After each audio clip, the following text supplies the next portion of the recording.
సువార్త, మత్తయి సువార్త మత్తయి రాశాడు. ఎప్పుడు రాస్తుంటాడు? క్రీస్తు శకము 60 నుంచి 65 మధ్య రాస్తుంటాడు. ఎన్ని అధ్యాయాలు? 28 అధ్యాయాలు. ఎన్ని వచనాలు? 1071 వచనాలు. 66 పుస్తకాల్లో మత్తయి సువార్త ఎన్నో గ్రంథం లేక ఎన్నో పుస్తకం? 40వ పుస్తకం. మత్తయి ఎవరయ్యా అంటే ఒక సుంకపు గుత్తదారుడు.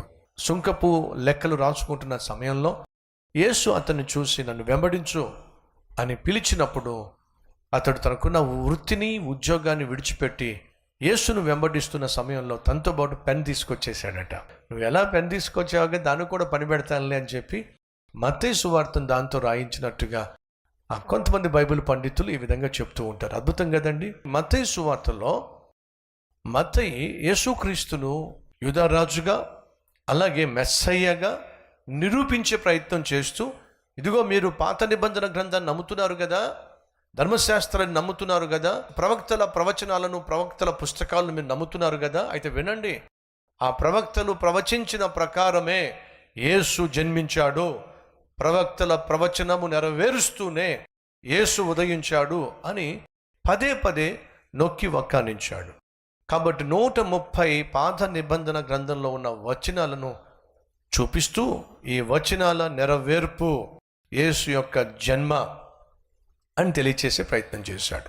మత్తయి సువార్త 28 అధ్యాయాలు ఉన్నాయి కదా, ఆ 28 అధ్యాయాలు మనకేం తెలియజేస్తాయి? 1-2 అధ్యాయాలు యేసుక్రీస్తును రాజుగా చూపిస్తూ వచ్చాడు మత్తయి.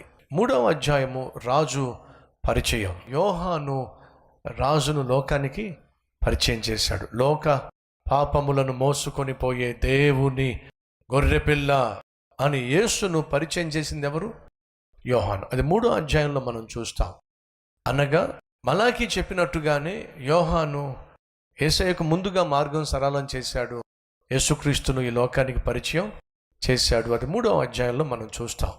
4వ అధ్యాయంలో పరిచారకులు, అనగా 4వ అధ్యాయంలో మీరు శిష్యులను యేసుక్రీస్తు ఎన్నుకోవడం మీరు చూస్తారు. 5, 6, 7 అధ్యాయాల్లో రాజు ప్రసంగం, కొండ మీద ప్రసంగం అని చెప్పి అంటాం చూసారా. 5, 6, 7 అధ్యాయాలు రాజు యొక్క రాజ్యాంగాన్ని తెలియచేస్తూ అద్భుతమైనటువంటి నియమ నిబంధనలు మనం చూస్తాం. 8, 9 అధ్యాయాలు రాజు ప్రభావం. ఇక్కడే ఆయన అద్భుతమైన కార్యాలు, ఆశ్చర్య కార్యాలు, సముద్రాన్ని శాసించటం, ఇవన్నీ కూడా 8, 9 అధ్యాయాల్లో మనం చూస్తాం. రాజు యొక్క ప్రభావాన్ని మనం చూస్తాం. ఆ తర్వాత 10, 11, 12, 13, 14, 15, 16 అధ్యాయాల్లో పరిసయ్యులు యేసయ్యను బహుగా ప్రశ్నలు వేశారు, ప్రశ్నించారు. కాబట్టి రాజు పరిసయ్యుల ప్రశ్నలు మనం 10 నుంచి 16 అధ్యాయంలో చూస్తాం. 17 నుంచి 26 అధ్యాయం వరకు రాజు ప్రతిపక్షం. ఈ పరిసయ్యులు తట్టుకోలేక ప్రతిపక్షంలా తయారయ్యారు. ప్రతి దానికి యేసయ్యను వ్యతిరేకించటం, ప్రతి దానికి యేసయ్యను విసిగించటం. ప్రతిపక్షంగా తయారైనటువంటి వీళ్ళు ఏం చేశారు? 27వ అధ్యాయంలో ప్రతీకారం తీర్చుకున్నారు. ఏమిటా ప్రతీకారం? యేసుక్రీస్తుకు వ్యతిరేకంగా తప్పుడు తీర్పులు తీర్చేశారు. ఫలితంగా యేసుక్రీస్తు తన ప్రాణాన్ని సిలువలో అర్పించాల్సి వచ్చింది. 28వ అధ్యాయంలో ఆయన పరలోకానికి వెళుతూ తన శిష్యులను చూసి, మీరు సర్వలోకానికి వెళ్ళి సర్వ సృష్టికి సువార్తను ప్రకటించండి అని చెప్పి ఆయన తన పనిని పూర్తి చేసి ఆ సువార్త పనిని శిష్యులకు అప్పగించి ఆయన పరలోకానికి వెళ్ళిపోవడం 28వ అధ్యాయంలో మనం చూస్తాం. మత్తయి సువార్త ఎందుకోసం రాశారు? యూదులకు యేసుక్రీస్తే దావీదు కుమారుడని, యేసుక్రీస్తే మెస్సయ్య అని, యేసుక్రీస్తే యూదుల రాజు అని మీరు నమ్మండి.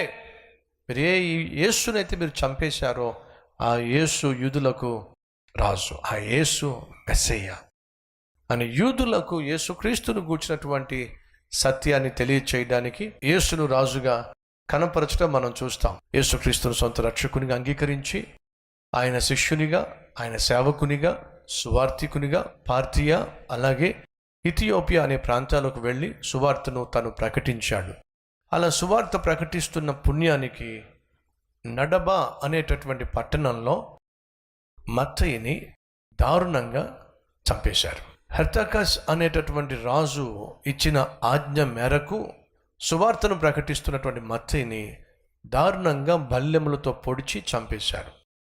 కొంతమంది చరిత్రకారులు చెప్పింది ఏమిటంటే, మత్తయిను బోర్లో పడుకోబెట్టి కుడి చేయి ఎడం చేయి అలాగే 2 కాళ్ళు చాపించి కుడి చేతిని ఎడం చేతిని కాళ్ళను బళ్ళేళ్లతో భూమిలోకి బిగించి అతన్ని చంపేసినట్టుగా చరిత్రకారులు మత్తయి యొక్క మరణం గురించి తెలియచేశారు. దయచేసి వినండి.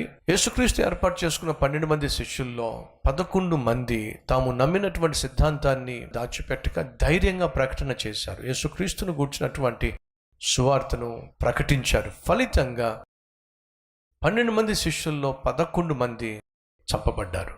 ప్రాణమైనా పోగొట్టుకున్నారు, కానీ యేసుక్రీస్తును గూర్చినటువంటి సువార్తను మాత్రం వాళ్ళు దాచిపెట్టే ప్రయత్నం చేయలేదు. రండి.